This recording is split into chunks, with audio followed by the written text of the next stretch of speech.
hy daai twee persoonlikhede wat gedurig teen mekaar bots, afhangende van die situasie. Maar ek het daarin geslaag om vir Doppies 'n borg te kry. Met ander woorde, ek het iemand wat nou saam met my die pad gaan stap hier op jou stasie en natuurlik op TikTok en Facebook en hy is nou al iemand wat al vandat hy op skool was, is hy betrokke in die catering bedryf.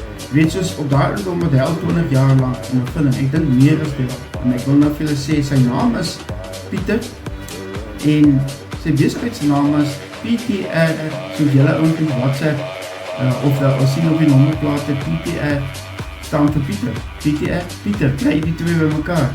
En ek gaan jou dankie sê, dat daai likes wat jy kry, maak dat iemand soos Pieter wel bereid is om omroepers te ondersteun, bereid is om jou stasie te ondersteun, en bereid is om die pad met ons te stap.